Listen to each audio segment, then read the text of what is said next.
Júlio Florencio Cortázar foi um dos grandes escritores do século XX. Filho de argentinos, nasceu em 26 de agosto de 1914 na embaixada do país dele, em Bruxelas, na Bélgica.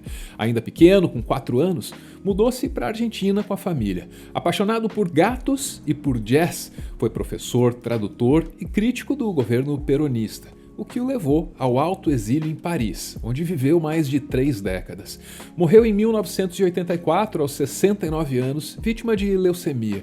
Informações mais recentes sugerem que o autor possa ter sido contaminado por HIV numa transfusão de sangue, quando a doença nem tinha nome ainda.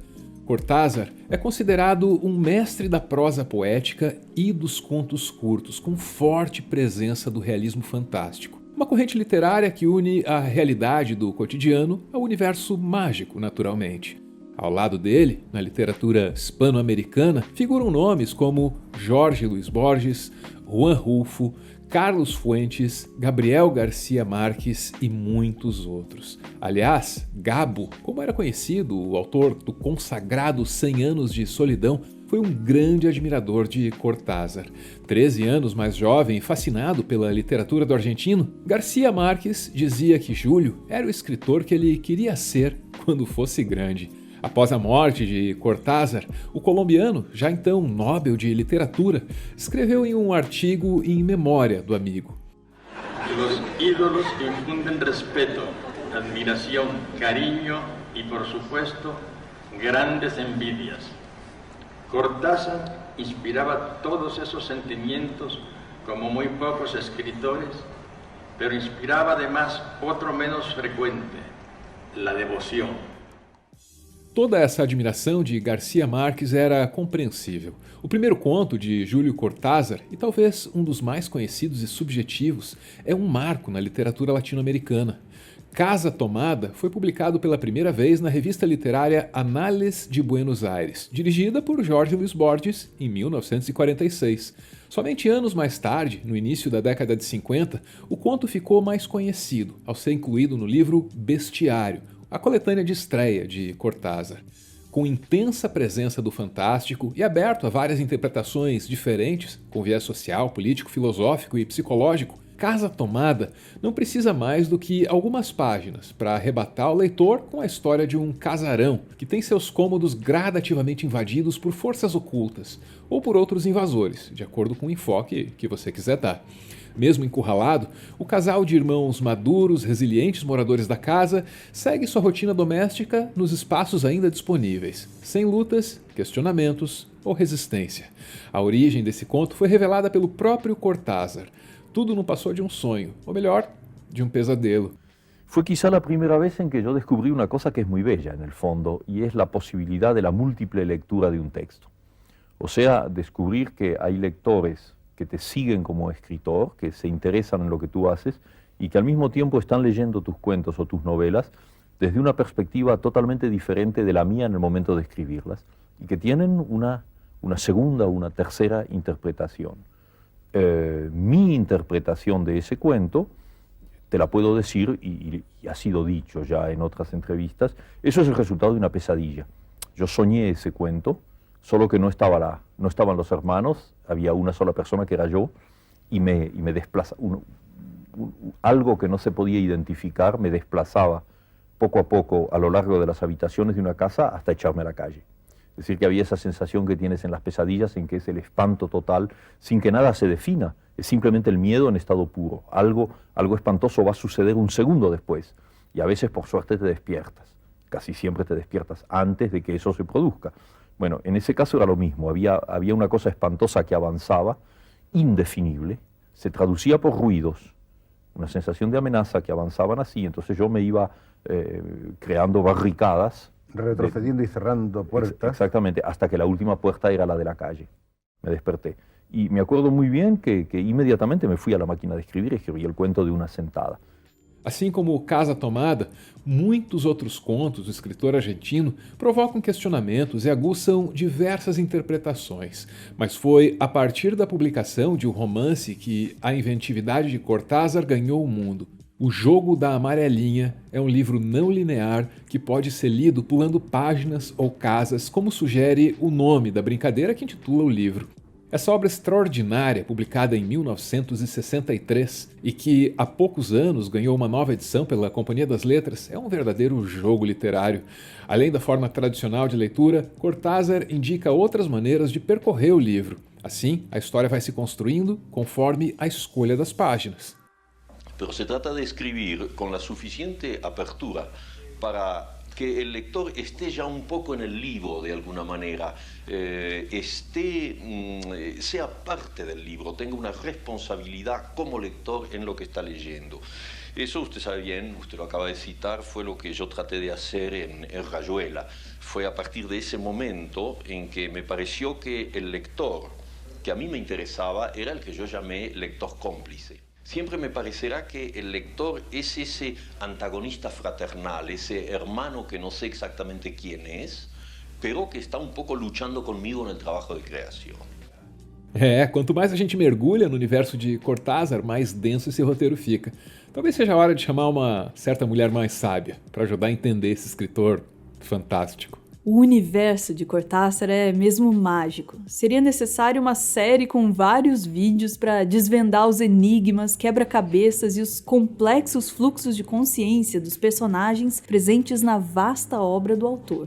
Fluxo de consciência. Sim, na literatura, fluxo de consciência é uma técnica usada para descrever o fluxo contínuo de pensamentos dos personagens, mesclando realidade, impressões, sensações, lembranças e desejos. Ou seja, exatamente como acontece o tempo todo na nossa mente. A gente está sempre em movimento com pensamentos que alternam presente, passado e até possibilidades de futuro.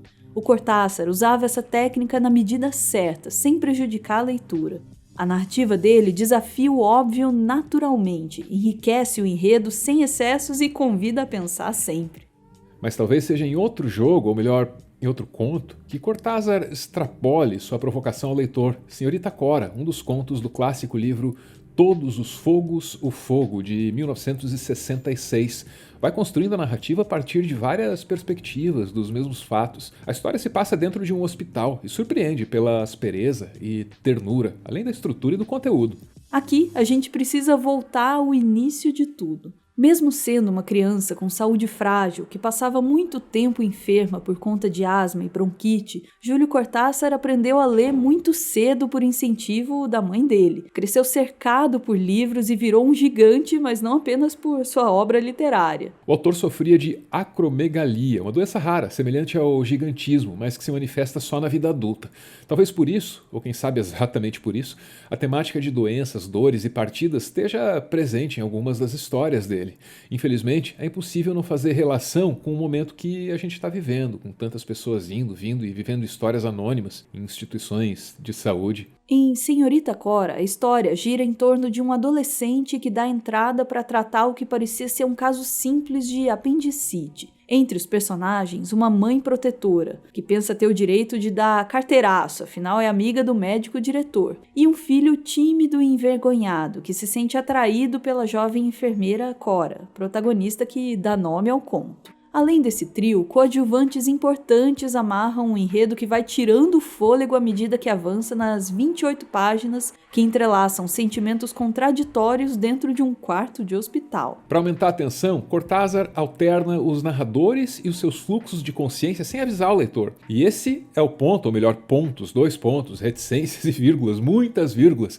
Sim, um dos destaques desse conto de Cortázar é a pontuação e algumas vezes até mesmo a ausência dela, o que nos coloca num vai e vem para reler, absorver e só então continuar. Como a gente já disse antes, nada disso atrapalha a leitura, mas exige uma dose extra de atenção. Tudo isso é recompensado quando a gente entende a provocação do autor, que nos surpreende a todo instante com uma ousada forma de intercalar falas, delírios e pensamentos. Um aviso, não raro você pode começar a sorrir enquanto lê e desvenda as pistas deixadas ao longo dos longos parágrafos. Acho que tem alguém que está gostando desse jogo com as palavras, eu tô quase te convidando para jogar. É mais do que um jogo. Em muitos momentos, a narrativa se transforma num duelo de ideias e pensamentos entre os personagens e dentro dos personagens. Então eu dobro a aposta, vamos duelar, vai! Mas amanhã de manhã, aí sim, a primeira coisa que eu vou fazer é falar com o Dr. DeLuise para que ponha no devido lugar essa dona atrevida. Tenho que ver se o cobertor agasalha bem o menino. Vou pedir por via das dúvidas que deixem um outro à mão. Mas sim, claro que eu tô agasalhado, ainda bem que eles foram embora de uma vez. Mamãe acha que sou um garoto e me obriga a fazer cada papelão. Na certa, a enfermeira vai pensar que eu não sou capaz de pedir o que preciso. Me olhou de um jeito quando mamãe estava reclamando. Nesse trecho do primeiro parágrafo, o nível de complexidade ainda é pequeno e fica fácil entender quem são os personagens, bem identificados em cada frase. Mas à medida que a leitura avança, a colcha de retalhos começa a se formar. Em um outro parágrafo, o narrador transita entre 3 personagens e dá voz a pensamentos e diálogos que alternam preocupação, ironia e ternura, todos na mesma frase, separados apenas por vírgulas. Voltou perto das 6 horas empurrando uma mesinha, dessas de rodas, cheia de vidros e algodões. Não sei porquê, de repente, fiquei com um pouco de medo. De fato, não era bem medo, mas comecei a olhar o que havia na mesinha. Uma porção de vidros azuis e vermelhos, rolos de gaze e também pinças e tubos de borracha. Coitado devia ter começado a ficar assustado, sem a mamãe, que parece um papagaio em dia de festa. Ficarei muito agradecida se a senhora tomar conta direito do menino. Olha que falei com o Dr. DeLuise. Mas sim, senhora, ele vai ser atendido como se fosse um príncipe. Seu menino é bonito, senhora, com esse rosto que fica todo vermelho logo que me vê entrar. A certa altura, a dificuldade vai aumentando na mesma proporção que aumenta a tensão com a entrada dos coadjuvantes. E aqui a coisa fica ambígua. Quem chama a mãe de boa senhora?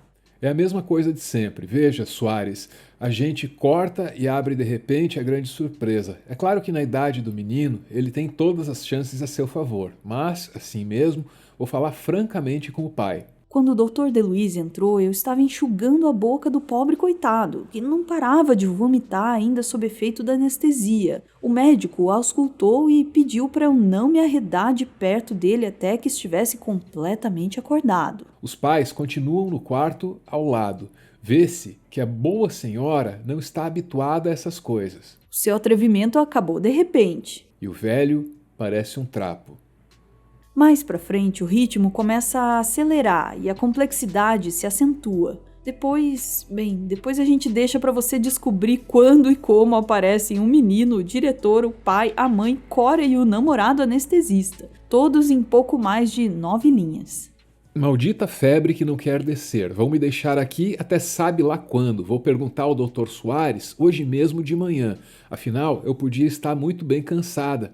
Olhe, Sr. Moran, quero ser franco. O quadro não é nada simples. Não, senhorita Cora. Prefiro que a senhora continue tomando conta deste doente e vou lhe dizer por quê. Mas então, Marcial... Vem cá, vou te dar um café bem forte. Parece mentira, mas você ainda é criança. Olha, meu bem, estive conversando com o Dr. Soares e parece que o guri... Bom, a gente não vai dar mais nenhum spoiler que possa interferir no prazer da sua leitura. Aliás, nada substitui a sua leitura e as suas descobertas, que podem ir muito além da ficção. Assim como nesse conto, muitos sentimentos se misturam a todo instante em histórias da vida real. A interseção entre conhecimentos e vivências que Cortázar apresenta nos convida a pensar sobre o que pode estar acontecendo ao nosso lado, com pessoas próximas ou anônimas, e também dentro de nós. Senhorita Cora é um conto denso. A genialidade de Cortázar desperta muitas sensações. Mas fica o aviso, a essência dessa história não é fácil. Assim como não é fácil entrar em um hospital, principalmente durante uma pandemia que mata tanta gente no Brasil. E é por isso que a gente gostaria de fazer um apelo. Aqui no Meteoro, volta e meia a gente recomenda algumas coisas, mas sempre com aquele lembrete que você conhece. Só se você quiser. Dessa vez, e só dessa vez, a gente faz um pedido diferente. Queira. Em respeito a todos os pacientes, familiares e profissionais de saúde que estão vivendo incontáveis histórias em milhares de hospitais, por favor, use máscara. E mesmo vacinado, continue usando máscara até que seja seguro para todos. Use máscara sempre.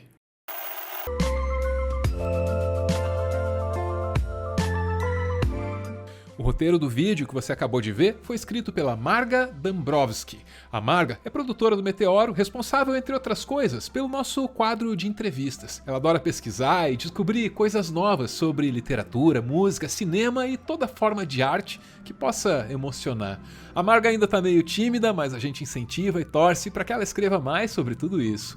Se você quiser embarcar nessa torcida com a gente, pode seguir a Marga lá no Twitter, @Marga Dąbrowski.